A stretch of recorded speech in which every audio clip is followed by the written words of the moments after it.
Good evening. Welcome, and thank you all for being here tonight. Allow me to introduce myself. I'm Safwan Masri, Executive Vice President for Global Centers and Global Development at Columbia University. I'm greatly honored to have been asked to offer a couple of thoughts on this very special and poignant occasion. This fall marks the 11th year anniversary since Edward's passing in 2003. To honor his legacy and to ensure that it continues in the intellectually vibrant and passionately engaged manner that was his defining trait, Columbia University initiated the Edward Said Memorial Lecture. Over the past 10 years, this series has featured talks by some of the most distinguished authors, philosophers, linguists, historians, activists, intellectuals, musicians, and poets, many of whom were among Edward's closest friends and colleagues. They've included Noam Chomsky, Adonis, Ahdaf Suwaif, and Daniel Barenbaum, among others. I'll also mention Mahmoud Darwish, who was going to deliver one of these lectures, but sadly passed away right before. It is only befitting that the future of this lecture series be as illustrious as its past, and continue to celebrate the memory of the great man whose name it bears, and whose home Columbia was for over 4 decades.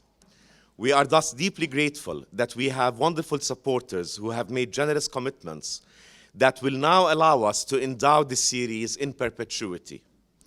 I would like to take this opportunity to recognize and thank our staunchest supporters. The Abraj Group, and in particular its chief executive and my dear friend, Arif Naqvi. Talal Shair, the Asfari family, and Dorothy Gallagher. I would like to also single out Jean Stein, whose generous initial gift made this lecture series possible. We cannot but be very proud that Columbia has been an academic home to a unique concentration of notable scholars of Palestine, including Rashid Khaldi and a number of other colleagues such as Layla Abul Lughad, Brinkley Messick, Nadia Abul Hajj, and Mahmoud Mamdani, to name but a few. We're also proud that a few years ago, the Center for Palestine Studies was founded here at Columbia, the first and perhaps still only such center to be located in an academic institution anywhere in the Western Hemisphere, whose singular mission is to promote the academic study of Palestine and to continue the legacy of Edward Said. There's nothing one can say that could truly capture the essence of Edward and what he meant to each and every one of us, from husband and father, mentor and teacher, colleague and trusted friend. So much has already been said about Edward, his passionate commitment to and tireless work on behalf of the Palestinian cause, his outstanding scholarship that spanned comparative literature, literary theory, and post-colonialism, his contributions to humanity. So much has been said about him that one is at a loss. Apropos, I would like to share a few words about my own personal history with Edward. In March of 1988, as I was considering faculty offers from a number of universities, including Columbia, I needed advice and decided to call on Edward Said. I remember that late March afternoon vividly. As I sat in my room at the Warwick Hotel on 54th Street and 6th Avenue, I called Edward for the first time. He was in his office, and after spending an hour with me on the line, I felt overwhelmed by his generosity and sensitive and caring nature. Indeed, one of the major draws to Columbia for me was Edward Said. We met for the first time over dinner at a mutual friend's house in New York. At the end of that evening, I gave Edward and Mariam a ride home. I think Najla and Wadia were probably running around in their shorts. This marked the beginning of a friendship punctuated with gatherings, events, concerts, and conversations over meals. I got to know his wife Mariam and his children Wadia and Najla. The last time I saw Edward was shortly before he passed. I invited him for lunch at Columbia's faculty house.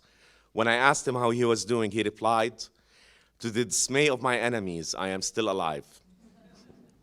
Indeed, 11 years after his passing, his enemies must still be quite dismayed, because Edward's presence today in academic discourse and on the very subject of Palestine is no less imposing than it was during his feistiest days. Needless to say, his influence at Columbia, perhaps best captured by the Edward Said Chaired Professorship, remains pervasive and acute. Our next speaker has the honor of being the first academic to hold the Said Professorship title and chair, and for whom Edward's advice weighed heavily on his own decision to move here from the University of Chicago. He really needs no introduction, but I hope you'll indulge me as I highlight a few of the many accomplishments of Rashid Khalidi, the Edward Said Professor of Arab Studies at Columbia University. Rashid is the editor of the Journal of Palestine Studies and was president of the Middle East Studies Association. He was an advisor to the Palestinian delegation to the Madrid and Washington Arab-Israeli peace negotiations in the early 1990s, which he shares experiences from in his most recent book, Brokers of Deceit: How the US Has Undermined Peace in the Middle East. Rashid is also the author of Sowing Crisis: American Dominance and the Cold War in the Middle East, The Iron Cage: The Story of the Palestinian Struggle for Statehood, Palestinian Identity: The Construction of Modern National Consciousness, which won the Albert Hourani Prize of the Middle Eastern Studies Association, as well as a number of other influential books and hundreds of scholarly articles. Truly, there could not be a more apt torchbearer. With that, please join me in welcoming to the podium Rashid Khalidi, who will introduce this year's Edward Said Memorial Lecturer, Professor Richard Falk. Thank you.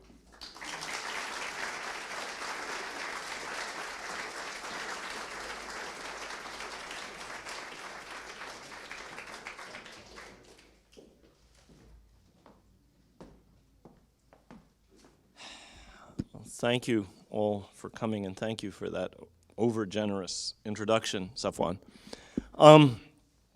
Since Safwan shared an Edward story, let me share an Edward story. I have the misfortune to currently be the chair of the Department of History.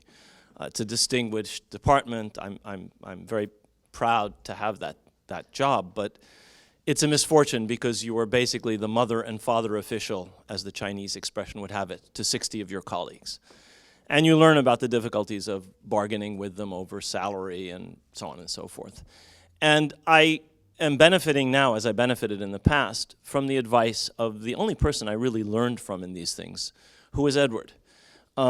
He mentored me in how you deal with universities in matters of negotiation. And now that I'm dealing with negotiations from the other side on behalf of the university, I doubly appreciate his mentorship. But it is true, as Safwan said, that I came here at the urging of Edward. Now, this urging would usually come around 6:30 or 7 in the morning in the form of a phone call asking, "Why haven't you accepted yet?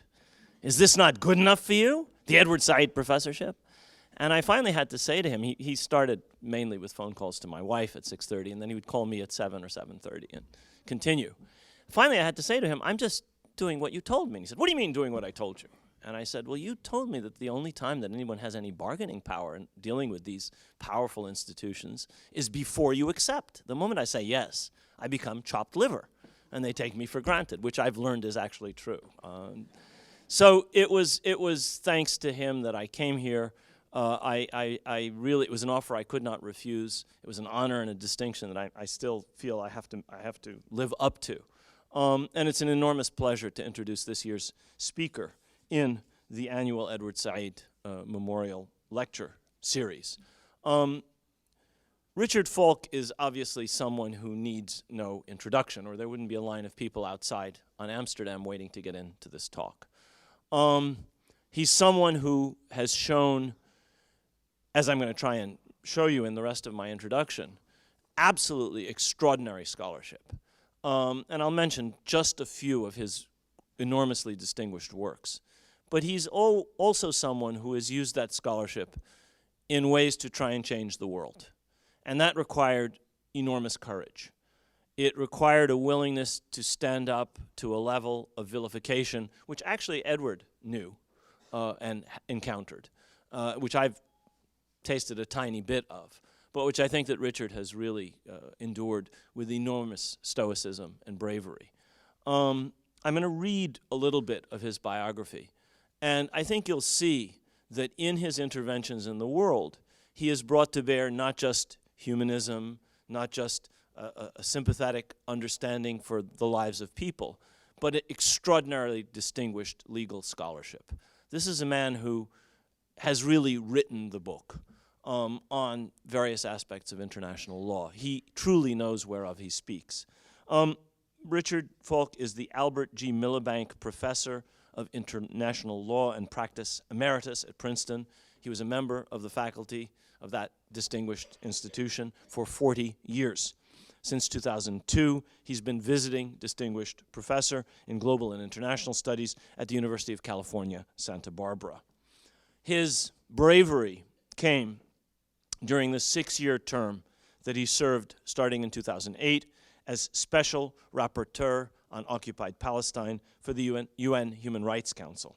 He also served on a panel of experts appointed by the President of the UN General Assembly from 2008 to 2009. You can only imagine how, starting in 2008, the year in which Operation Cast Lead began, the attack on Gaza from the December of 2008 through January of 2009, and continuing for 6 years through a little more than a year ago, what kind of circumstances Richard Falk found himself in. He was obliged by his training, by his humanity, by his knowledge of the law to call a spade, and he did so with forthrightness, and with honesty, and received a deluge of vituperation that no human being should have to endure. And I want you to think of this as you listen to him this evening. This is the voice not only of learning and knowledge of the law and of various other things. I'm going to read a few of the titles so you see precisely what I'm talking about. But someone who has spent 6 years trying to apply these principles in the most difficult of circumstances. In the past 50 years, a little under 50 years, Richard Falk has written and edited over 25 books. That's a book every 2 years. But 4 of them are multi-volume works. Four volumes, 5 volumes. In fact, if you count it in volumes, it's a book every year and a bit.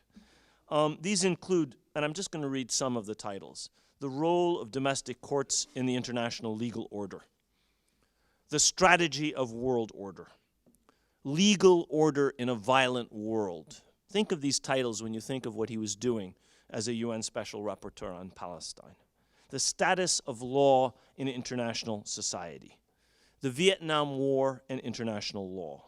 That was a 4-volume work. The Future of the International Legal Order. That was a 4-volume edited work. Law in an Emerging Global Village, a Post-Westphalian Perspective. Human Rights Horizons. The Record of the Paper, this is one of my favorites, The Record of the Paper, How the New York Times Misreports Foreign Policy. International Law and World Order. This is a book that's now in its 4th edition. It's used as a textbook all over the country, all over the world. Crimes of War, Iraq. Israel, Palestine on the Record, How the New York Times Misreports Conflict in the Middle East. Obviously, you see a pattern here. The Costs of War, International Law, the UN and World Order after Iraq. Human Rights, Critical Concepts in Political Science, 5 volumes. And Achieving Human Rights. This is just a selection of the 25 works that Richard Falk has either written or edited. And what we have here is someone who has actually taken and distilled the kind of knowledge and learning which most of the time is cooped up in the academy and actually applied it to the real world. He has found that his training, his background, his knowledge are things that actually are needed in the world. And he's gone out in spite of extraordinary pressure on him not to do so, and, as I said before, called a spade a spade. This is a man who is a very distinguished successor to some very distinguished speakers in this series. So I ask you to join me in welcoming Richard Falk.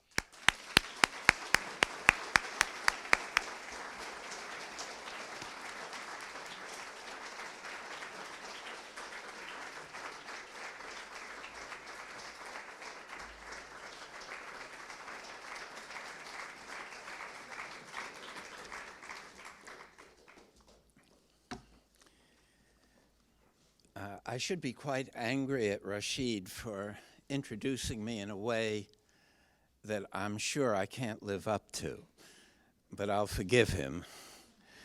I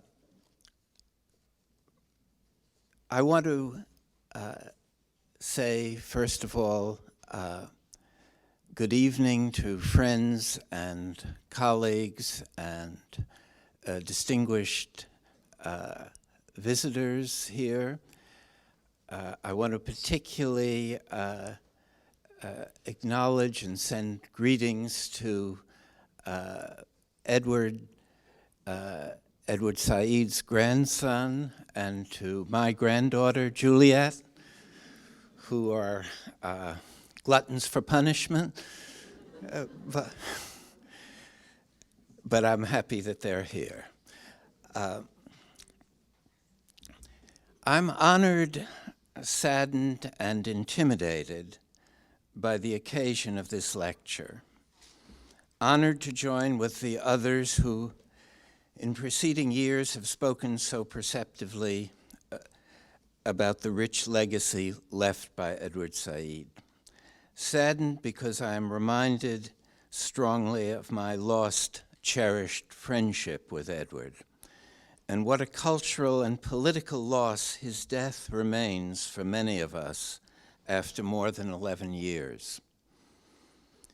Although there are many eloquent, courageous, inspiring, and culturally creative Palestinians, none has managed to extend their influence as widely and deeply as Edward did, particularly during the post-Orientalism phase of his life, when he combined superb and seminal cultural criticism from a progressive standpoint with exceedingly perceptive and influential commentary on the ups and downs of the Palestinian national struggle. Finally, I feel intimidated to be speaking here at Columbia, where Edward was such a strong presence for decades and continues to live on in the active memory of his family, his many friends, colleagues, and former students. It may sound pretentious for me to admit that the situation here reminds me of a remark made by T.S. Eliot before a public reading of his poems. He said, "I'm reluctant to say anything about my poems because there are always so many people in the audience who know more about them than I do."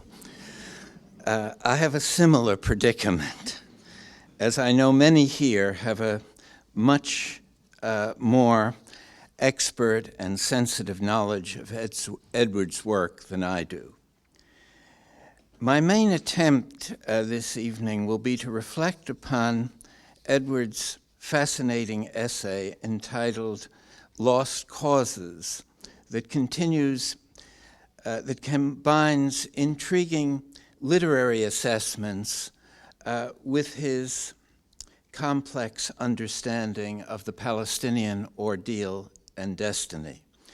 This essay was one of his last major interpretive contributions, and according to his friend and associate Andrew Rubin, was regarded by Edward as the publication that satisfied him most in the final period of his life. Part of my interest in this theme of lost causes derives from a rather tense encounter I had with the French ambassador to the UN at a private dinner in New York City at the end of my term as UN Special Rapporteur for Occupied Palestine. Our host had invited a dozen or so diplomats who sat around the table to comment upon the Israel-Palestine conflict as they waited for the main course to be served, and I was expected to respond to each of them. This typically overconfident and somewhat belligerent French diplomat started the ball rolling with some very provocative statements. He said, let's face it, the conflict is over. Israel has won, the Palestinians have been defeated, there is nothing more to be done or said. I'm not happy about this, but this is the reality. We should move on. In effect, in the spirit of cynical realism, he was declaring that the Palestinian struggle was indeed over. In a way, my choice of focus tonight can be seen as a more considered response to this French ambassador that evening, as an insistence on my part that the Palestinian struggle is not a lost cause in his sense, and even if it were a lost cause from the perspective of realism, a continued commitment to the Palestinian struggle is greatly to be preferred to some kind of defeatist resignation and indifference toward such a grossly unjust outcome of such an epic struggle. My deeper conviction is that the appearance of Palestinian defeat is an optical illusion that hides the deeper reality of a probable impending Israeli defeat, that while Israel is winning one war due to its military dominance and continuous establishment of facts on the ground, Palestine is winning what in the end is the more important war, the legitimacy struggle that is most likely to determine the political outcome. If the outcome of international conflicts during the last 50 years is carefully considered, it reveals the astonishing conclusion that the weaker side militarily controlled the political outcome almost all the time in struggles against foreign rule and occupation. It turns out that in recent history, it is on the side with the greatest perseverance and resilience, not the side that controls the battlefield, that wins in the end. This is a profound and very new reality that was not true at all during the era of European colonialism, and not generally until 1945 at the end of World War II. The failures of foreign interventions and occupations should have been the lesson that the U.S. government learned in Vietnam, but failed to do so. It remains the great unlearned and anti-realist lesson. Military superiority in this period, unlike in earlier periods, has lost most of its historical agency in politically and ethically oriented conflicts against foreign, especially Western, domination, although military superiority continues to shape the course of battlefield outcomes. And this is the new reality, but not of wars. It was a lesson already captured by the extraordinary ending of Pontecorvo's 1966 film, The Battle of Algiers, in which the defeated Algerian movement of national liberation miraculously achieved its victory over French colonialism. As George W. Bush discovered in Iraq, it is possible for the Western intervener to win easily the first type of war and yet go on to lose the vital legitimacy struggle that follows. In the end, the political goals that prompted the military attack in the first place lose their claim to be a mission accomplished and become acknowledged many deaths later as a mission impossible. Some years ago, I lent emotional support to a Hawaiian native rights movement and came to know its inspirational leader, Kekuni Blaisdell. Blaisdell, from a leading Hawaiian family that was had become one of the first medical doctors in Honolulu with a conscious native heritage. He succeeded professionally in the westernized world of modern Hawaii, more or less ignoring his own background or the degree to which traditional Hawaii was a casualty of American colonizing ambitions. In midlife, Kekuni awakened to his native past, learned the Hawaiian language and its songs, dedicating himself to the small but determined Hawaiian independence movement, and celebrated the memory of the last Hawaiian kingdom. Surely this was the adoption of a lost cause, a contradictory life choice to that of an opportunist who jumps on the bandwagon so as to be situated on what realists identify as the winning side. Yet Kekuni, in choosing to align with the lost cause of Hawaiian independence, became fulfilled in ways that far transcended his earlier professional success, or the kind of life experience of Hawaiians who passively accepted the historical verdict of their defeat. Somehow, his luminous dedication generated love and devotion to this man that was quite unrelated to the awareness that his vision of a restored Hawaii seemed doomed, surely a lost cause if ever there was one. He was enacting in life what Don Quixote exemplified in literature. In a similar vein, Edward, in his essay on lost causes, refers to the Japanese veneration of noble defeat as a superior course of action in life. His prime literary example happens to be Don Quixote, whose absurd mission to revive the chivalric way of life in Spain was also doomed to failure, but who achieved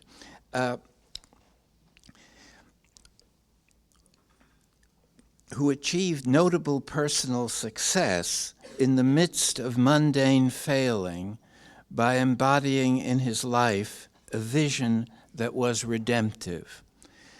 In Edward's words, of course the Don is unsuccessful in restoring Amadis of Gaul and the age of chivalry, but the strength of his conviction is such as even to expose the sordid reality of this extremely unheroic world of ours, with its innkeepers, shepherds, itinerant rogues, to an idealism whose self-conviction and fervor look backwards to an age that has disappeared.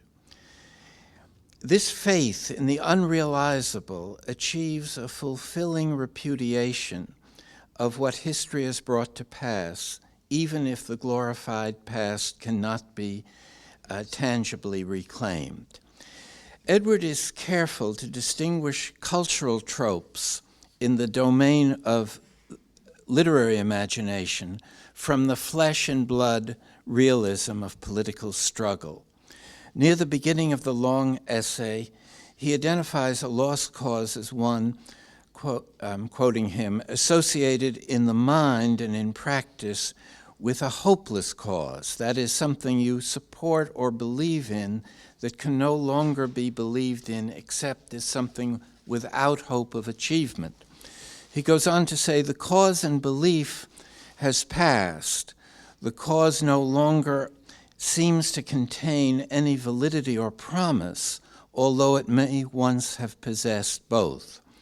At that point, he poses what he calls the crucial question, which is to decide whether such a judgment hinges on interpretation alone or is based on subjective circumstances. In this respect, the lostness of a lost cause is itself problematized.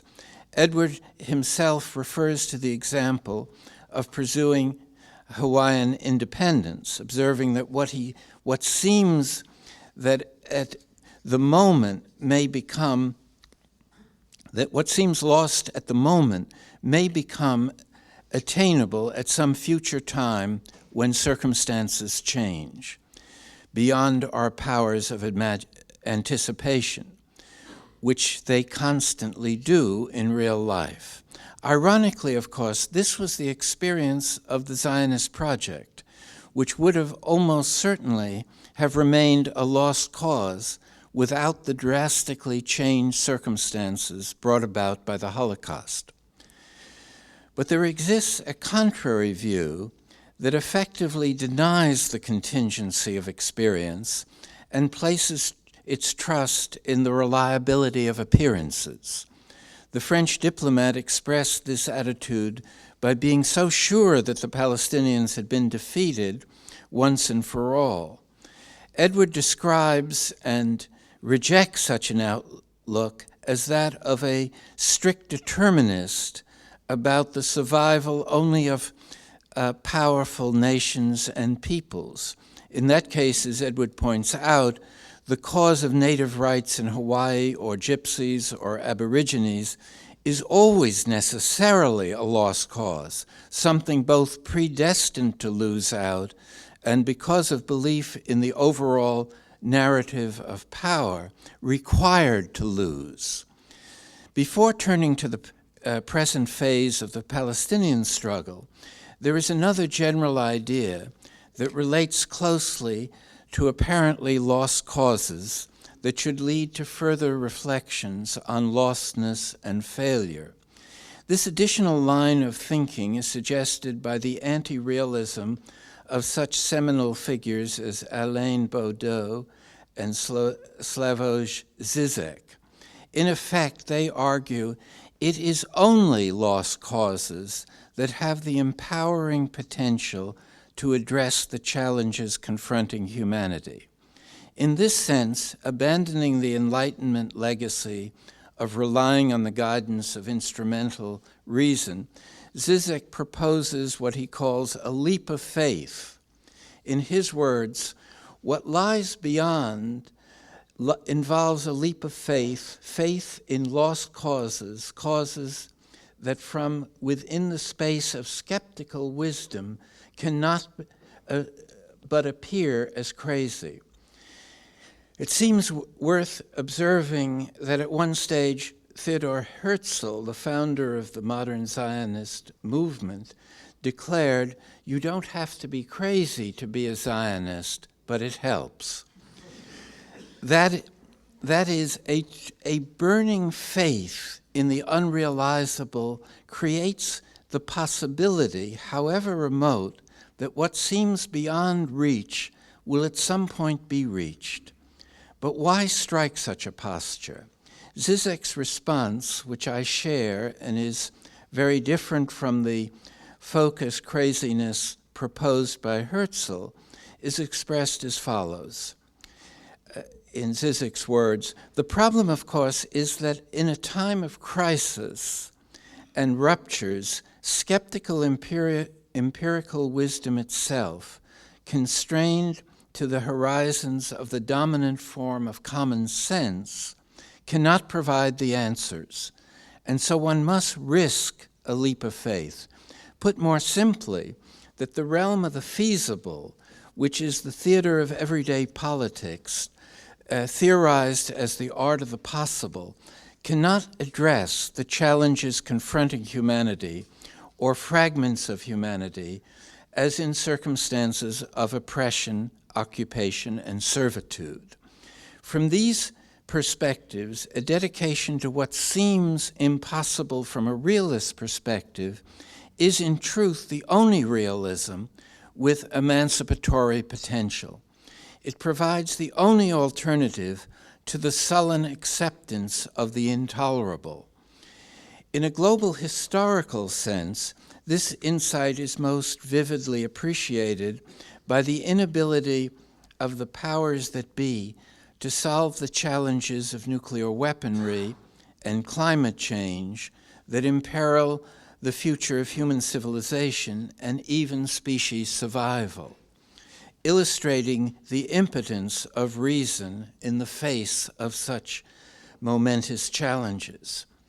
In this regard, Zizek controversially examines prominent past failures, despite their hideous character in some instances, as what he calls wrong steps in the right direction, including Stalinism, Maoism, even revolutionary terror.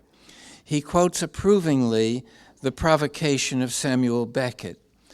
After one fails, one can go on and fail better, which for Zizek contrasts with the prevailing posture of indifference toward the human condition that drowns us deeper in the morass of imbecilic being.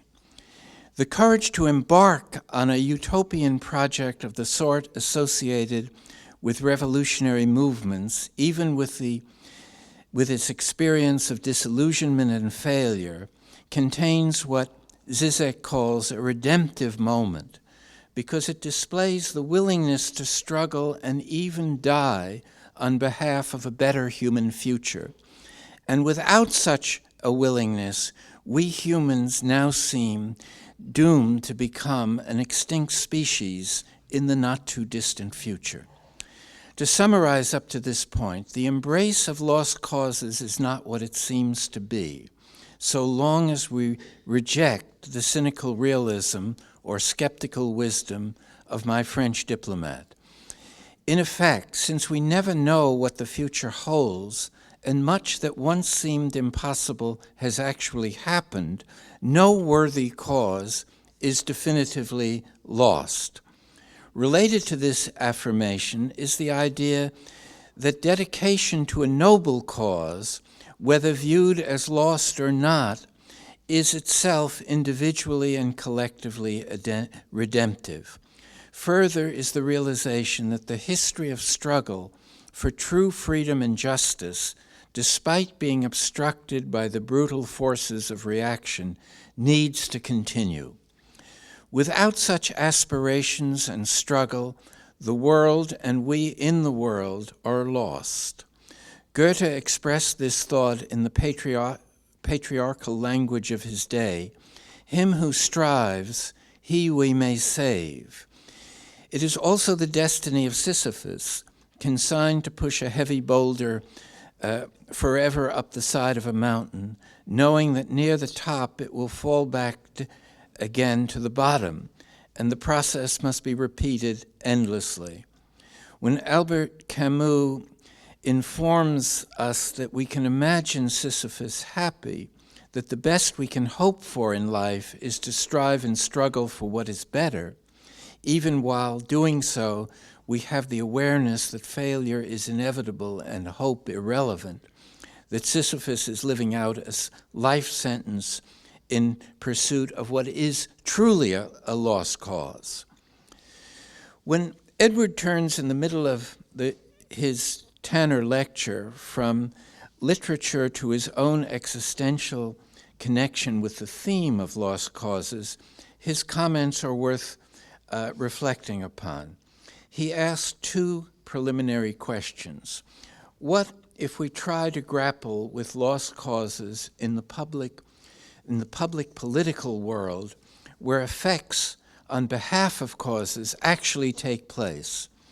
Is there the same ironized inevitability there, or do subjective hope and renewed effort make a lost cause something to be refused as defeatism? Edward here poses in the abstract the crucial issue as to whether what is noble in literature becomes ethically unacceptable in the life world of political struggle. He personalizes this issue, saying, "Here I can do no better than to offer my personal experience as a politically active Palestinian, as evidence particularly as these have crystallized since the watershed Oslo Agreement of September 1993. It is worth pausing to note that 1993 was what I would call the second awakening of Edward Said in relation to the Palestinian national movement. The first awakening is well known, the impact of the 1967 war, moving Edward from an immersion in his professional role as prominent literary critic to adopt a new activist role as a leading public intellectual espousing the Palestinian cause. In other words, it was at the moment of what appeared to be the most humiliating political and military Palestinian defeat that Edward decides to devote mind and heart to the Palestinian struggle, thereby refusing the practical wisdom of the French diplomat earlier mentioned. Less well known is the 1993 turning point, when Edward's mounting skepticism about the directions of PLO leadership reached a negative climax in reaction to the Oslo events that most non-Palestinians at the time hailed as a breakthrough for peace.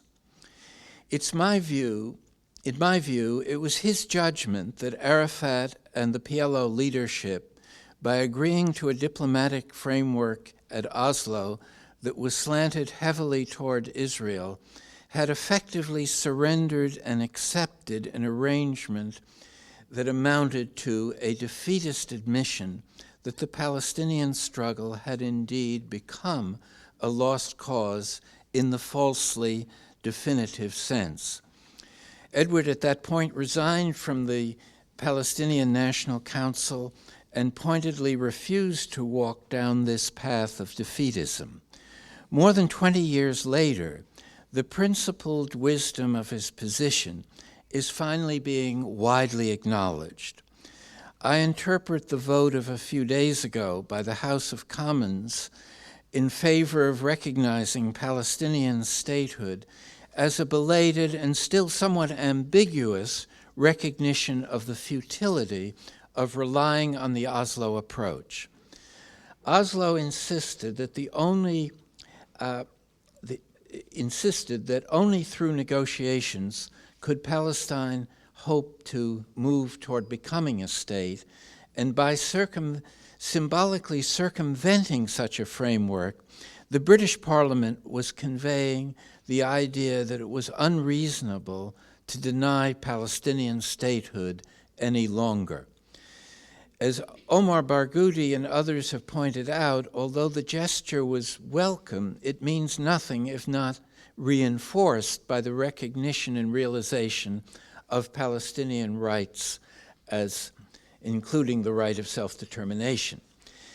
Edward, to explain his different phases of engagement with the Palestinian cause, contrasts the emergent nationalism that occurred after the 1967 experience with the defeatist diplomacy pursued up to and following from 1993.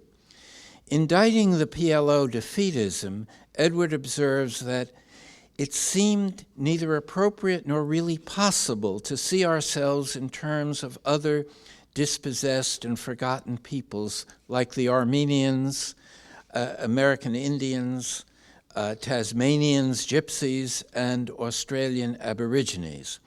Putting aside his controversial and, I believe, somewhat mistaken presumption that these defeated peoples are also forgotten, his Archimedean point of contrast is illuminating, and I quote him, "On the contrary, we modeled ourselves on the Vietnamese people, whose resistance to U.S. intervention seemed exactly what we should undertake."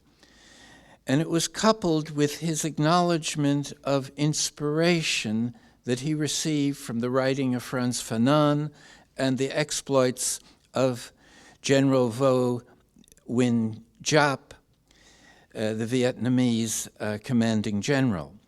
It is crucial to understand that the "we" in Edward's phrasing was a reference to the Palestinian people of his persuasion and not to the leaders who represent Palestine on the global diplomatic stage.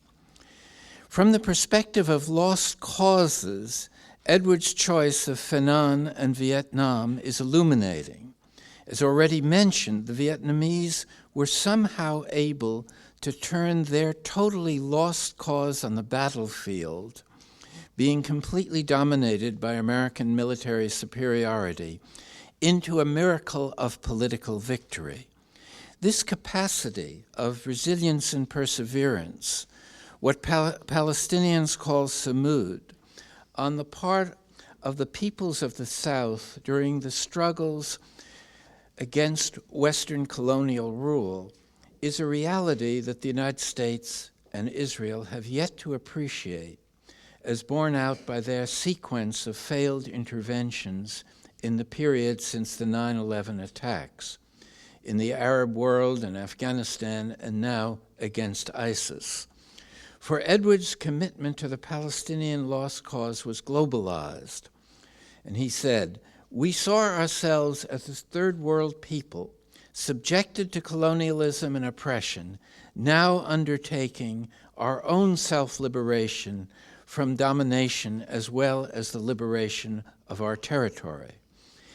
In a later passage, he faults Palestinians for falling into the tactical and propaganda trap set by their adversaries of being perceived as terrorists, which he contends never was the true ethos of the movement. He insists that the Palestinian movement was and should remain secular and democratic in its essential ambition, and thus profoundly different from the politics elsewhere in the region, which he considers post-nationalist and oriented around some form of Islam. He believed that the Palestinian outlook was a distinct advance over those of the Arab states, with what he calls their oligarchies, military dictatorships, brutal police regimes. So the question he confronted was whether, as a Palestinian, he should accept a hopeful or defeatist view of what presented itself as a lost cause. And in opting for a hope against hope, he was challenging the lostness of the Palestinian lost cause, while the PLO, in opting for Oslo, was agreeing to swallow the bitter pill of defeat and its resulting humiliation of permanent subjugation in their own homeland. Edward addresses this challenge of apparent defeat and accompanying feelings of hopelessness, both in literature and in the relation to the Palestinian situation, and gives a very different answer than that of the cynical realist. In effect, he turns away from this prevalent kind of worldly realism as irrelevant and affirms that the only true choice is between surrender and resistance. He chooses resistance, or put differently, declares a refusal to accept the unacceptable, however unfavorable had become the facts on the ground. In so doing, Edward inverts this sinister Israeli formula frequently invoked.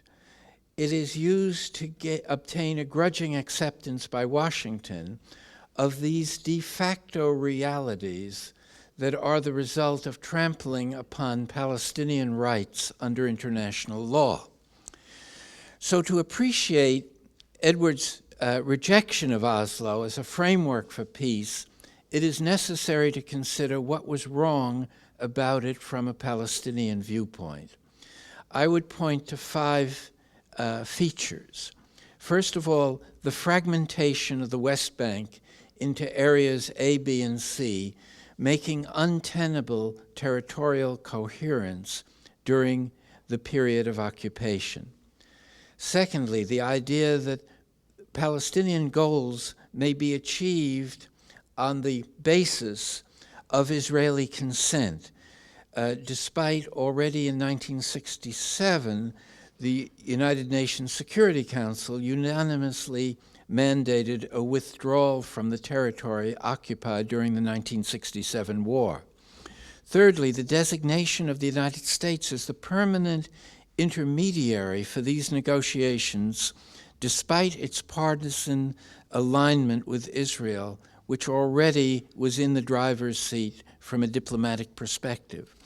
And fourth, and maybe most important of all, the exclusion of international law and the authority of the United Nations from the negotiating process, which was the Palestinian trump in their political deck of cards. International law was clearly on the side of Palestinians in relation to their main claims and grievances. This included borders, refugees, settlements, Jerusalem, and water, as well as the day-to-day practices associated with the occupation itself. Without the inclusion of Palestinian rights under international law, diplomacy degenerates into a bargaining process, which ensures that power disparities will be embodied in any negotiated solution, and a heavily slanted, one-sided outcome in Israel's favor would be falsely proclaimed as peace.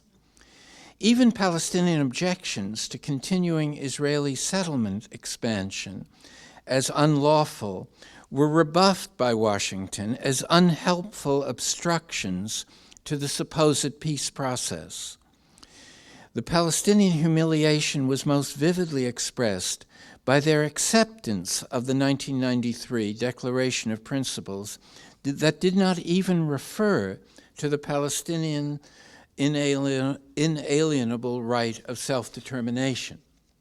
Fifth and finally, the perverse deepening of such an exclusion by acquiescing in Israel's unlawful activities as being validated outside the negotiating framework.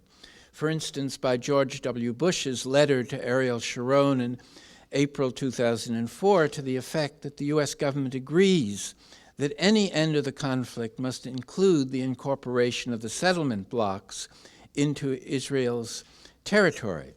Hillary Clinton, while Obama's Secretary of State, added to this hegemonic sanitation of illegality, calling the settlement phenomenon, quote unquote, subsequent developments that must be acknowledged by the Palestinians if they genuinely sought peace.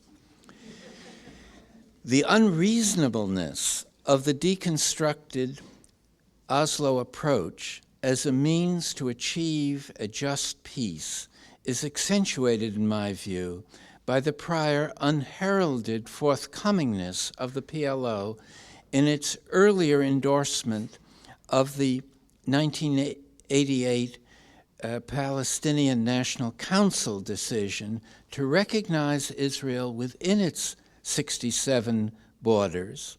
Such a bold unilateral initiative, supported by Edward when announced, in effect gave up the PLO's earlier refusal to accept the existence of Israel in any form, and exhibited a willingness to swallow a territorial arrangement that accorded the Palestinians only 22% of historic Palestine. As is well known, this was less than half of what the UN in the partition plan of 1947 had offered, which at the time seemed grossly unfair given the relative size of the Jewish and Palestinian populations. The fact that such a unilateral diplomatic initiative by the Palestinians failed to yield any acknowledgement at all from Israel, much less some sort of reciprocal gesture, raises deep doubts as to whether even then, when a far more moderate leadership existed in Tel Aviv, was there any real Israeli interest in achieving a two-state solution? This seems accurate despite the verbal assurances to the contrary over the years, including by Netanyahu, while at the same time taking a variety of steps that make the possibility of a Palestinian viable sovereign state less and less attractive to the Palestinians. These elements of the overall situation are descriptive of the defeatist period of the Palestinian intergovernmental posture that seemed ready to settle for arrangements that disregarded Palestinian rights under international law. There was considerable anxiety among Palestinian intellectuals around the Clinton initiative in 2000 that Arafat might make a deal that accepted the settlements and relinquished the rights of several million Palestinian refugees. In fact, the Second Intifada was interpreted at the time as a warning, as much a warning to the PLO as it was a rebuff of Israel. There were further disquieting developments in this period: massive settlement expansion, a refusal by Israel to respect the 2004 World Court findings calling for the dismantling of the separation wall, an apartheid structure of occupation in the West Bank, a process of incremental ethnic cleansing in East Jerusalem, and a harsh regime of collective punishment imposed on Gaza that featured 3 Israeli campaigns of state terror against a caged population in the course of the last 6 years. These attacks on Gaza of warlike ferocity that were unprecedented in locking the civilian population into the combat zone, disallowing even women and children to claim refugee status by crossing the border or seeking secure sanctuary within Gaza. Yet these dispiriting realities are far from the whole story of Palestinian resistance and struggle. The formal leadership of Palestine may have taken the defeatist route, but Palestinians as a people, by and large, kept their faith in the necessity of resistance and of not giving up their long quest for a sustainable and just peace.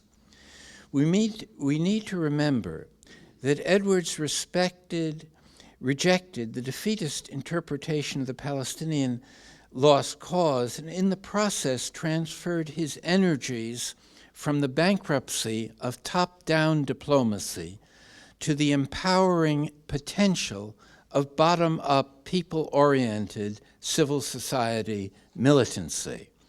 This shift can be situated most dramatically in 1987, the time of the First Intifada, a mobilization of Palestinian resistance that was nonviolent, yet withheld all cooperation from the occupier. It was reinforced by the Second Intifada in 2000, that was again, in part, a populist reaction to Israeli policies, but lacked the nonviolent discipline of the earlier uprising. In 2005, a joint appeal from 170 Palestinian civil society organizations to launch a global boycott and divestment and sanctions campaign with its own defined political goals was a step toward resituating the national Palestinian movement. It represented a further shift in the direction of civil society leadership and toward a movement of global solidarity that has been gaining momentum in the last couple of years. This momentum was further accelerated by the moral outrage generated by the Israeli 50-day attack on Gaza that commenced in July of this year, which this reaction seemed especially strong in Western Europe. What seemed a defining moment in 1993 has now been superseded by a recent cluster of events defining a new defining moment in 2014, which involves a reformulation of perceptions in relation to the Palestinian struggle. In some ways, the situation from the Palestinian perspective has never seemed darker, undoubtedly making the cynical realist write off the conflict in even more strident language.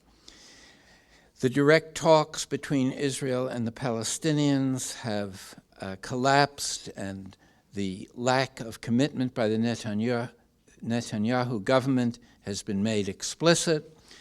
The Israeli Knesset recently elected Reuven Rivlin as the 10th president of Israel, and he is, for the first time in such a high position, an outspoken advocate of incorporating the whole of the West Bank into Israel along with Jerusalem, and implementing an Israeli one-state solution that fulfills the maximalist version of the Zionist project. Rivlin, unlike Netanyahu, believes that the oppression of the Palestinians should be eased, provided that they agree to live in law-abiding peace within a Jewish state that would once and for all extinguish Palestinian political dreams. Distressingly,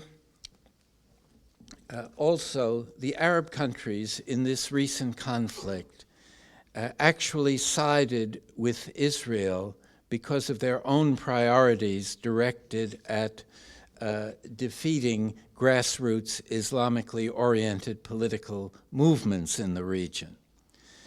And then Israeli public opinion, according to the Israeli peace activist and political figure Yuri Avneri, was 99% behind the fury of the attacks.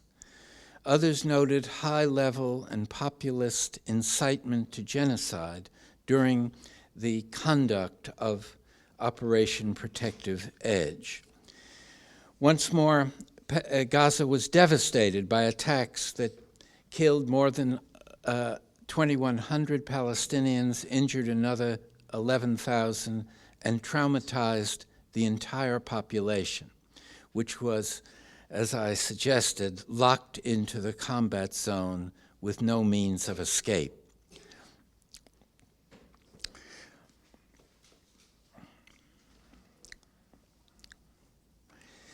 And the U.S. Congress remains as unconditionally committed to Israel as ever.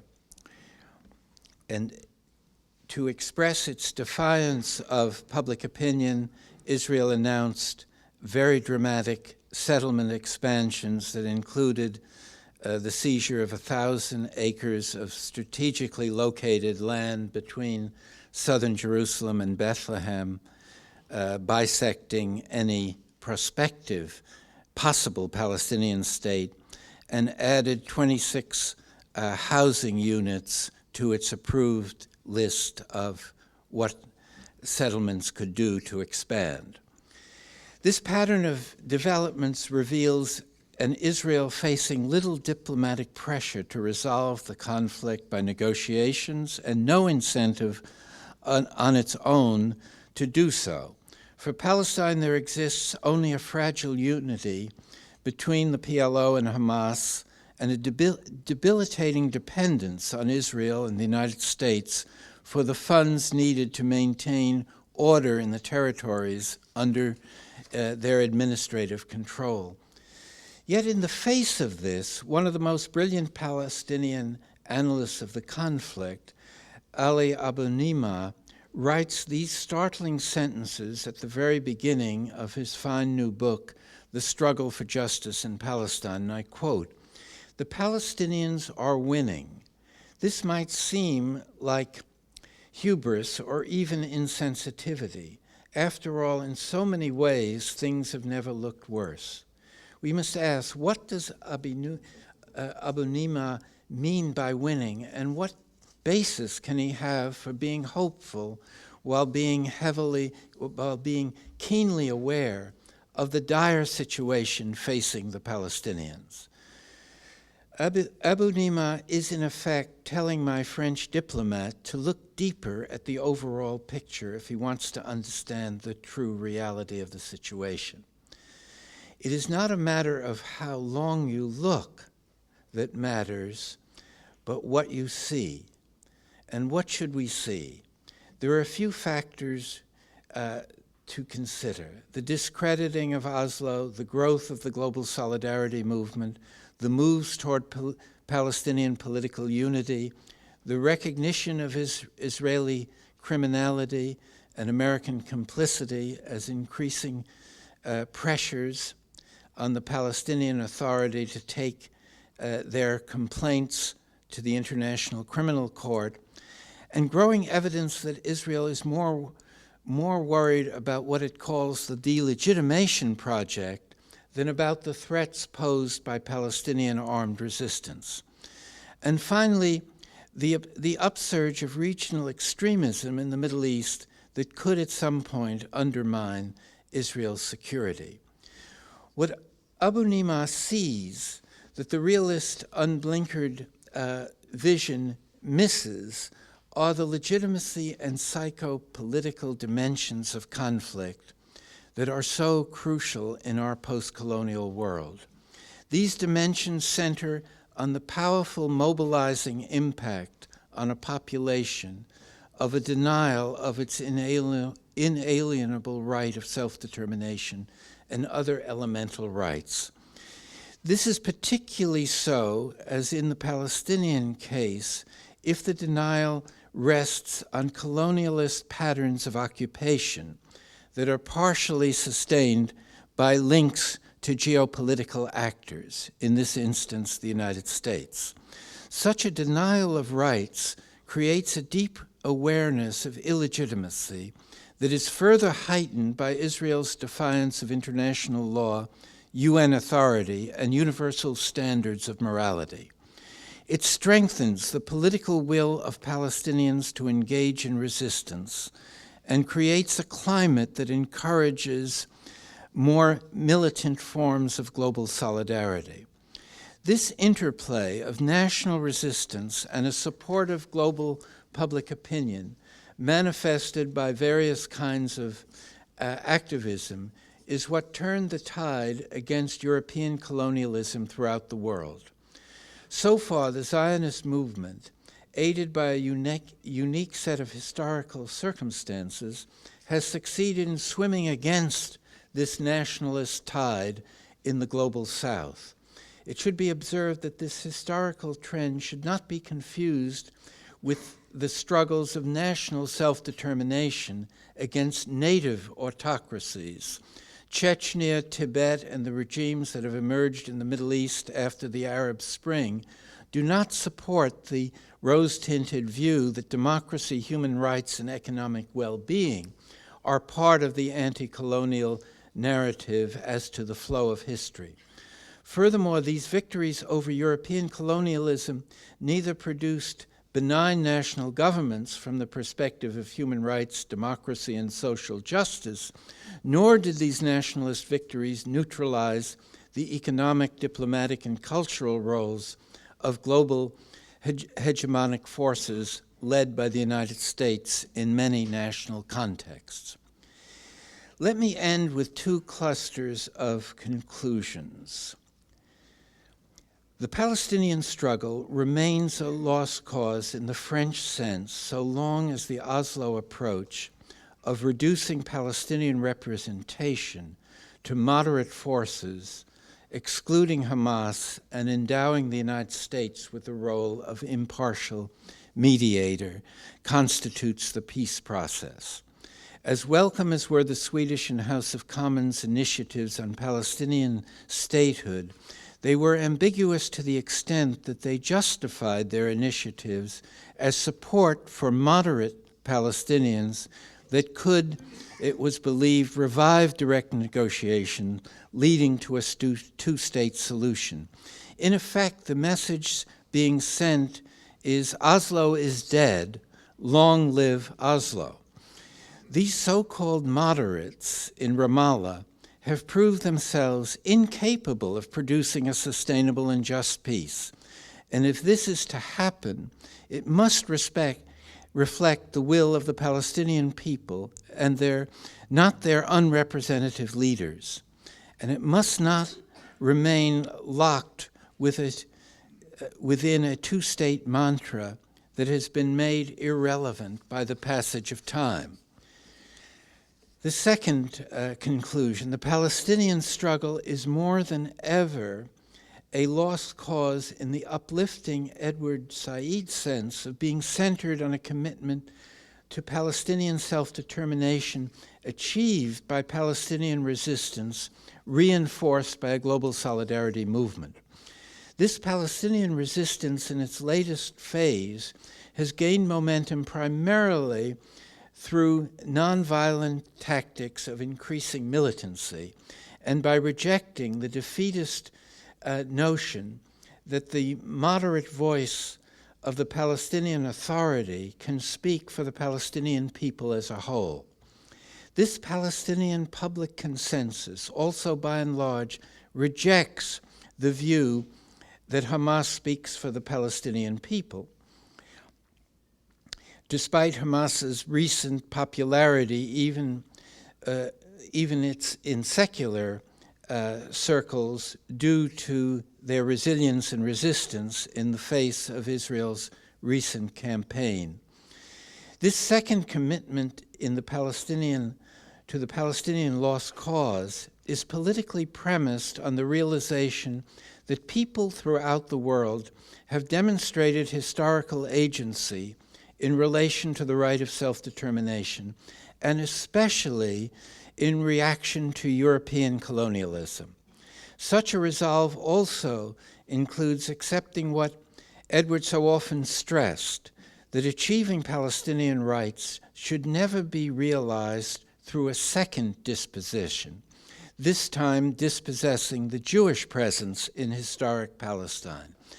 In effect, this presupposes a Palestinian acceptance of the core Zionist idea of a Jewish homeland, while rejecting both the notion of a Jewish state and the maximalist Zionist view currently being implemented that such a state should include the whole of historic Palestine, including the West Bank and Jerusalem.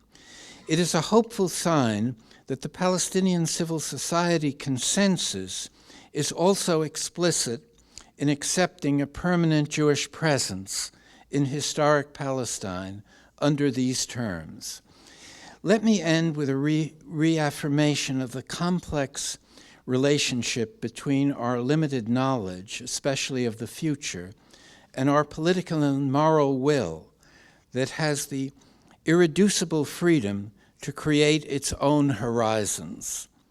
It is for this reason alone that it seems empowering to join with Edward Said and Zizek in declaring that our defense of lost causes, in this instance that of the Palestinian people, who have endured an unspeakable ordeal of victimization for so long,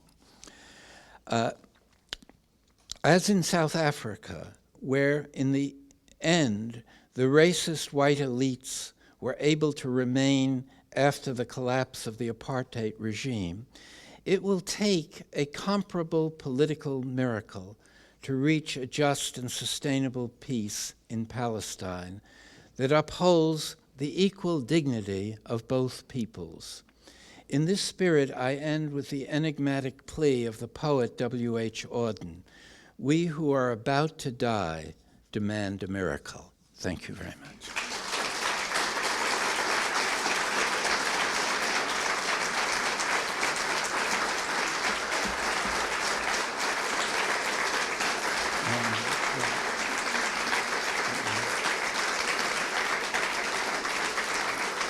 Professor Falk would like to sit down while he takes questions. He would be happy to take questions. I just have one request of you. Identify yourselves, and as a courtesy, could you make your question a question? If you have a speech to make, you can go out in the street and make a speech, but questions would be welcome. So, who would like to ask a question? Sir. Richard. If you could stand up so we can hear you, please. There's a microphone. And just want, there was no mention of Hezbollah in your talk, Professor Falk. Is there any reason for that? Did everybody hear the question, no mention of Hezbollah? I thought I mentioned too many things in my talk, but Hezbollah is, of course, relevant to the broader picture of the conflict. But it doesn't bear really on the perspective that I was trying to develop, which was the sense of how to interpret the Palestinian struggle at this stage of history, at this time, in view of what seems like a pattern of defeat and weakness, and yet, in my view, is deceptive, because underneath what has been lost is the power of people determined to free themselves from a structure of domination and exploitation. And it was that I was trying to discuss by reference to this very suggestive and deep essay that Edward wrote toward the end of his life. That was I don't know if I communicated that effectively, but that was my intention, was that perspective which confronts this cynical realism that looks to military power as the primary agency of history.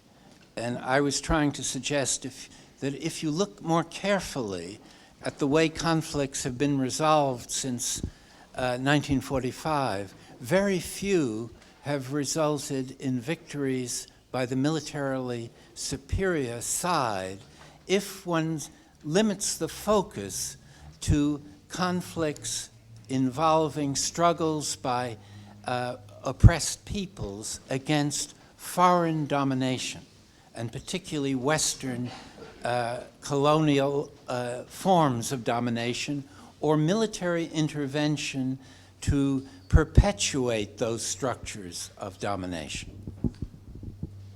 Another question, maybe from a student. Well, you may not be a student, but please go ahead. If you would stand up and wait, we're all students. You stand up and wait for the microphone, please.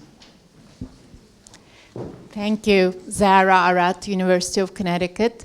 Thank you for another insightful, thought-provoking speech. My question is about where to focus in terms of our efforts. We tend to think about it always in terms of Palestine versus Israel, but the key player here is the United States, who has never been an impartial mediator. How can we make things turn around and influence the United States to take a different, perhaps maybe what we can say is like a balanced or impartial mediator position? Thank you, Sarah, for the question, which is, of course, a very fundamental one for those of us who are here in America. I think one, at least in the immediate period, has to more or less ignore Washington and focus on this civil society activism, which seems to me to be generating the kind of legitimacy that has led other difficult political struggles to succeed, and to create some kind of climate that leads the Israeli leadership to recalculate their own interests, their own security.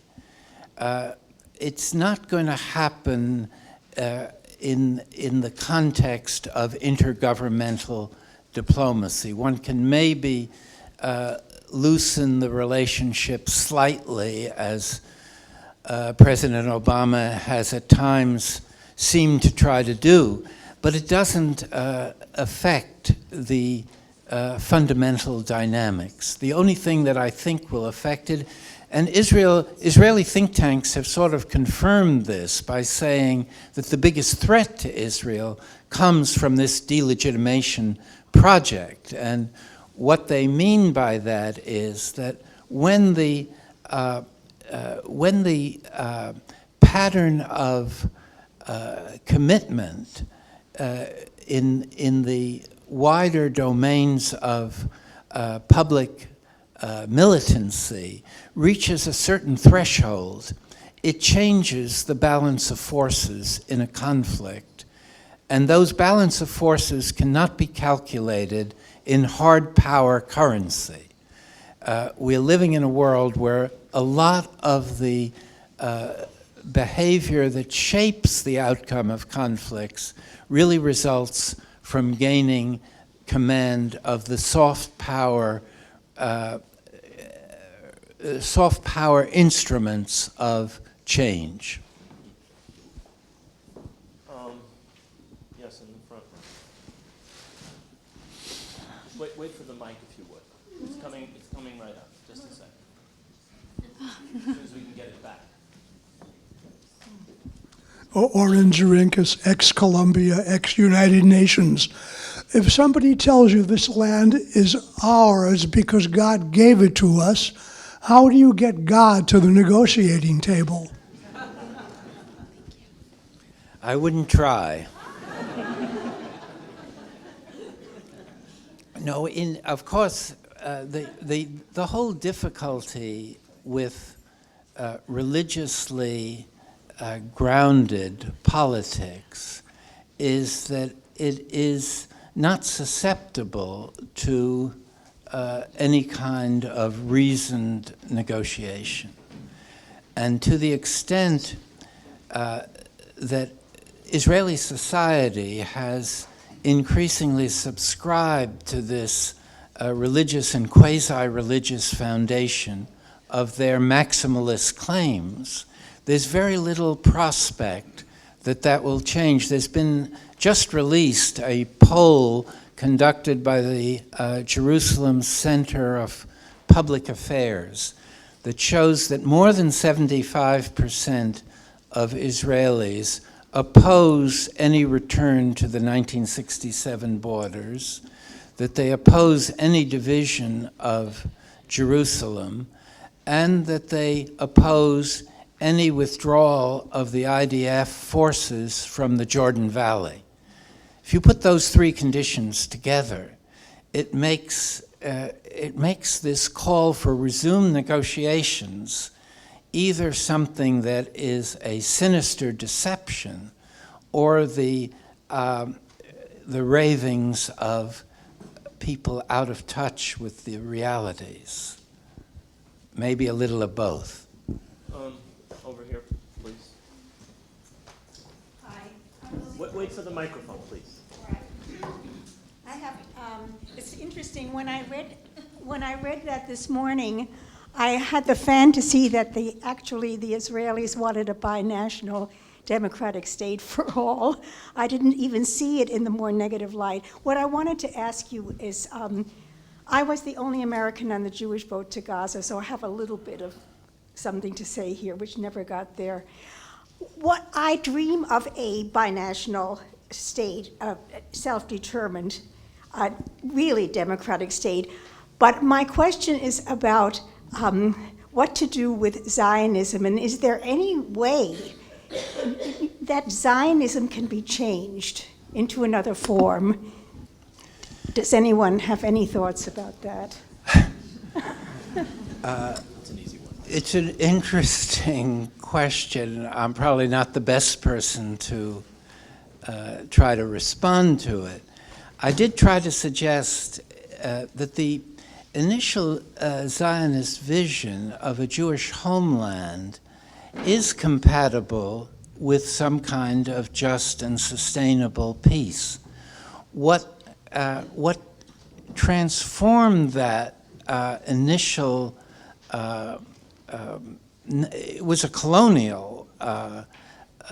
colonially endorsed conception, but at least in the present world situation, where, as Edward suggested, and I agree with, whatever the injustices of the past, they're not to be resolved by dispossessing the people living in Israel at the present time. At the same time, the idea that 1.5 million Palestinians within 1967 Israel should accept a Jewish state as distinct from a Jewish homeland is, to me, unreasonable and incompatible with a contemporary notion of human dignity and human rights. And another thing that I think Edward stood for that is remains so critical is the equality of the two peoples. When you read the discourse on security that bears on what kind of solution would be acceptable, there's always a focus on how to make Israel secure, as if Palestinian security is completely irrelevant.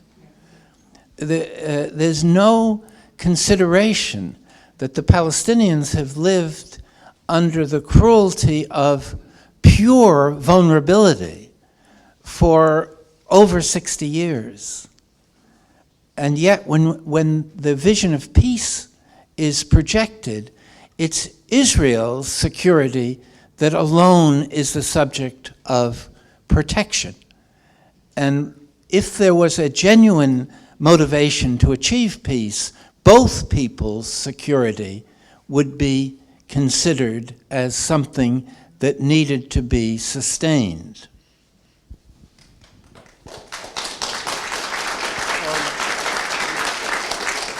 I see a student back there.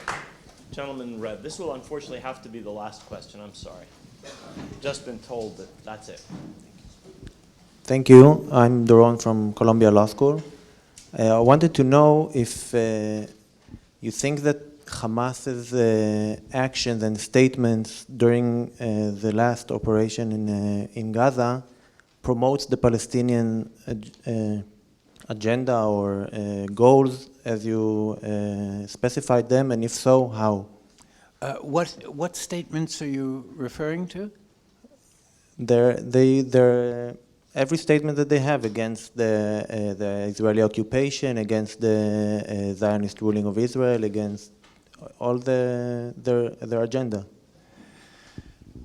Well, the presentation of Hamas and what it stands for is a complex issue that hasn't been very intelligently depicted in this country and by the mainstream media. Hamas is a organization that has its own evolution, its own political evolution. And it is certainly the case that its covenant is a bloodthirsty document that certainly doesn't advance any prospect of reconciliation. But its own evolution, including becoming a political actor with the encouragement at the time of Washington to engage in competitive elections back in 2006, I think represented a deep choice by the Hamas leadership that they wanted to pursue the future through a nonviolent political process. That was their, and they sent, which is probably not very widely known, they sent a message to Bush as soon as they were elected saying, we don't want violence to be part of the future. We are ready to agree to a long-term plan of peaceful coexistence up to 50 years.